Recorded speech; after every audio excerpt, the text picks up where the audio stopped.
is Michelle with the news. I'm here with Ed Harn, and he's going to tell us why we're out here at Williamsburg Air Service. Michelle, we're out here to conduct what we call aerial droplet calibrations. And so what we're trying to do is to fine-tune or dial in the size of the droplet that we spray from the air by either helicopter or airplane in order to kill adult mosquitoes when the situation is determined that we need to do that. And so as a group, we're out here to learn about the science, how to conduct these calibrations, because as we come into a season apparently in this state where we're having more and more tropical storms, hurricanes, and so forth, we need to learn how to then kill the adult mosquitoes that are produced by these unusually large amounts of standing water that we're getting with these weather events. All right.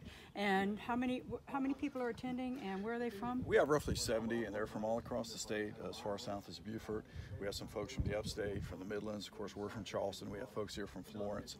So they're kind of all around, and maybe in the past they did not have to concern themselves with getting aerial spraying done because it just didn't happen. But we go back to the 1,000-year flood or Hurricane Matthew and Irma last year, and these have produced large amounts of standing water that we historically have not had in the state. So we're all learning as a group how we need to go about aerial spraying and aerial calibrations. All right, well, we look forward to watching. Thank you. Thank you, sir. There. Just a small one.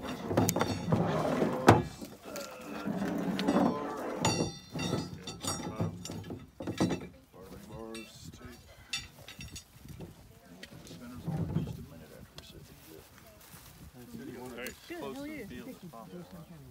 So, Nice to meet you, Dickie. I'm Tammy. We've seen you several times, right? toward that particular slide, where on the flight swath it was.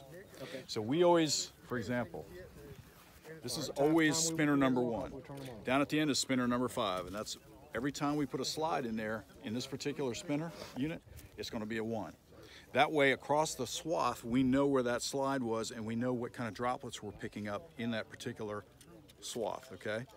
So that kind of helps us gauge, okay, are we hitting the thing where we're supposed to be hitting it? Because with this wind, the plane's going to have to fly over that way because the drift is going to come this way. So we kind of figure that out and say, okay, well, we didn't catch so much on number 1 that time. We need to either move in or out with the plane movement, okay?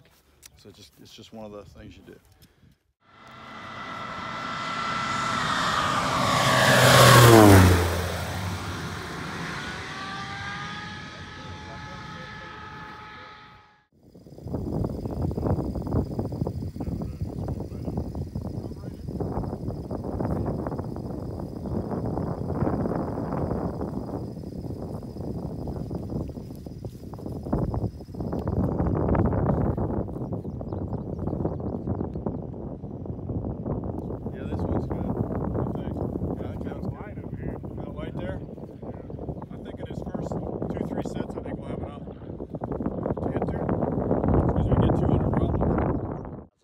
Get between 35 and 50 microns. Now, micron, if I took one of your hairs and sliced it and measured it, it's probably going to be between about 30 and 50 microns. Wow.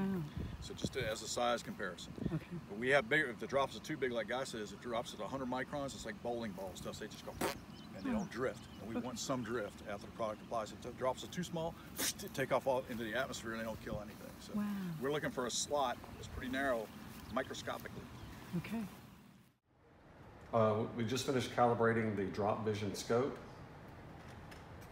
So this is the test results or droplets we collected from Aztec number N629Y. And at that point, we have slides number 1 through 5 for the 5 stations that you saw while you're out there.